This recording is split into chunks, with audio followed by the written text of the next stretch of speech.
Hello and a warm welcome to the show. Coming up this week, the secrets to success.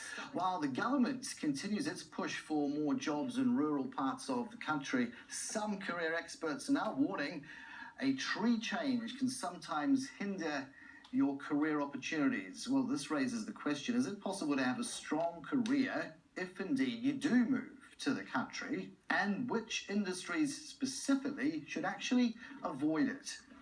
Well, let's drill down to the somewhat with Jane Jackson, career management coach, and Nigel Collin, a small business specialist. Let's get to grips with where you're both coming at from on this debate, because it's important just to sort of put some markers down first. Jane, from a city perspective, what informs your views here on this? Who are you typically advising?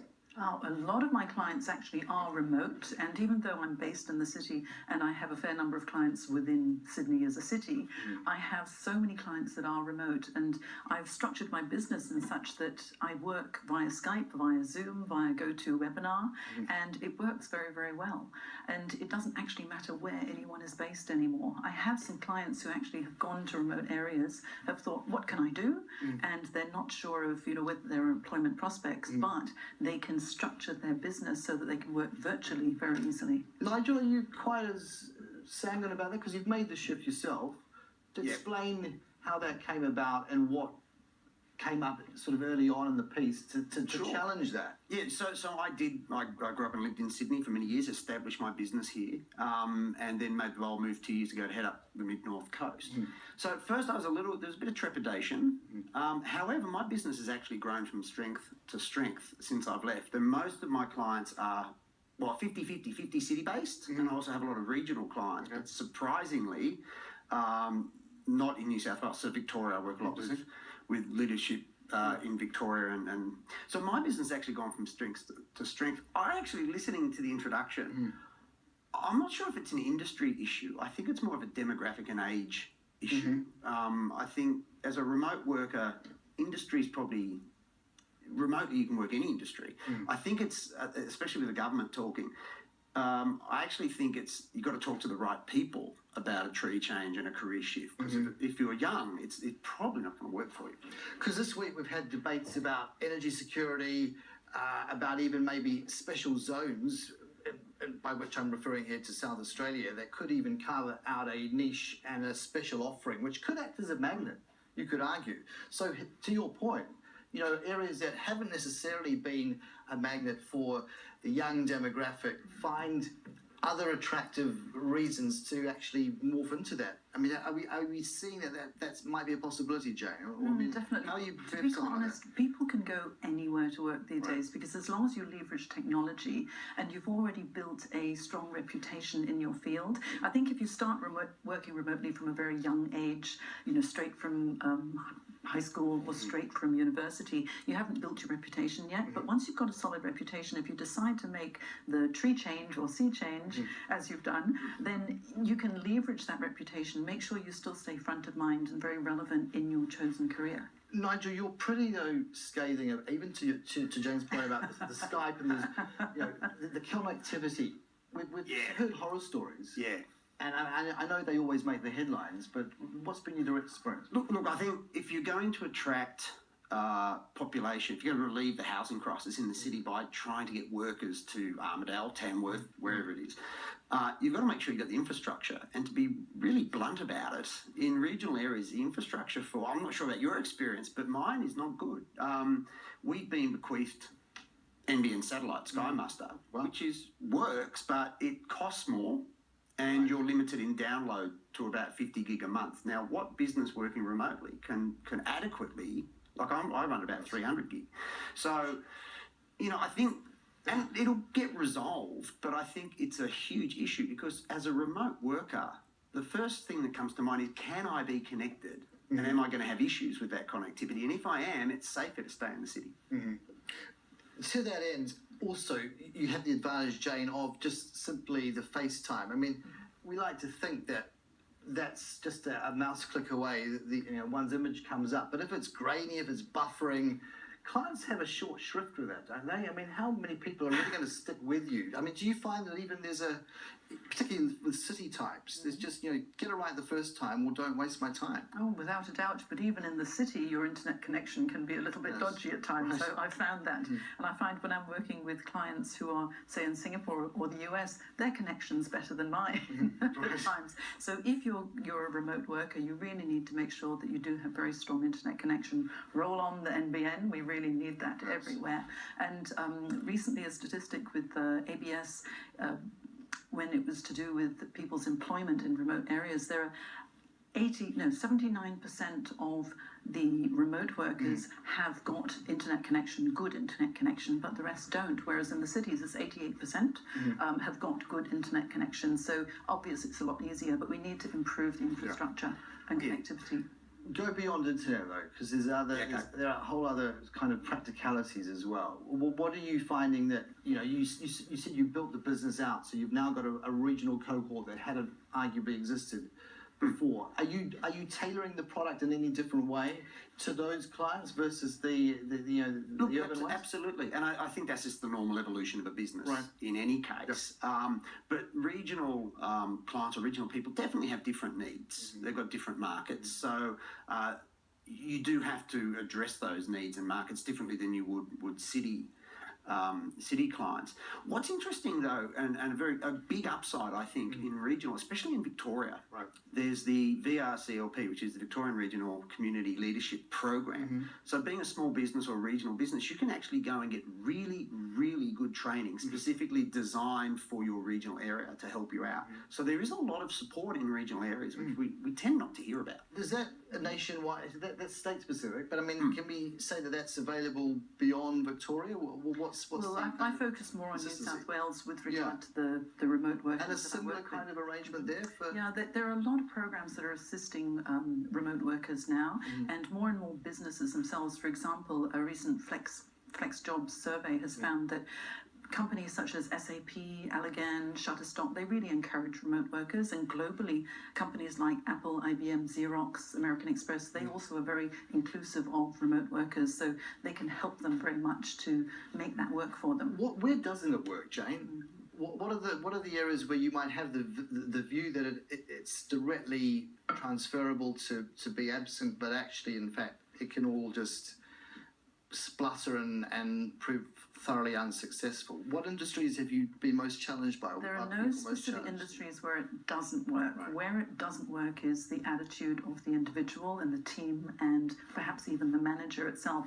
So if they're able to negotiate working remotely, the important thing is not to be out of sight, out of mind. I think that's one of the dangerous things, and that's probably why you also fly all over Australia and globally too, I'm sure, because this is what you need to do. Yeah, and you do need to do that. So airports are very important. Infrastructure of roads is very important. There's a lot of upsides. One of the great things about regional areas, and I think if someone is considering a tree change or to work remotely, is that regional people are insanely innovative.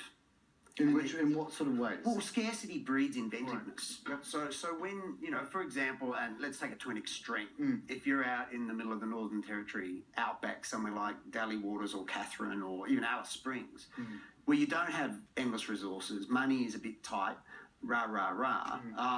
what happens is having less actually forces you into a position where you have to think differently to overcome that particular barrier. If you've got everything on a plate, you tend not to think as creatively. So one of the advantages working remotely in regional areas is you do have to think differently about your business model, and as a result of that can actually become an enormous opportunity in how you work and how you communicate. So when you do come to a city, your communication skills are much more focused because you've only got that little window of opportunity to talk with a client. So in a sort of flipped about way, there's massive opportunity in the fact that regional often doesn't have the infrastructure that we're saying that it should. Would you have started this earlier, or you're quite happy with looking back on things, the time you took to your point earlier, actually form the foundations and not try to do all of this when you were that wet behind the ears? I would have done it earlier had the opportunity arisen. Okay. Probably not in my 20s. I think, the first home buyer argument falls a little bit flat because younger people want city life. But, in my 40s I would have jumped earlier if the opportunity was there and if my business required it. But, I think I moved at the right time because it was the time I moved. Yeah. Listen, inspiring and nice to get a different take on the 9 to 5 and those office confines with Jane Jackson there, the career management coach, and Nigel Collin there, small business specialist. There, 1 in 4 Australians say we want to work less. Let's prosecute that by popular demand, the return of my panel, Jane Jackson from Career Management and Nigel Collins, a small business specialist, Collins singular. Welcome back to the show. Thanks. After a very short interlude. That's just that point by Richard Di Natale, 1 in 4. Now, we're hardly talking a groundswell, are we, who are pushing for this by his own admission. They're the outliers, not the mainstream. So it's captivating, but is it going to connect this idea 4-day working week? Jane?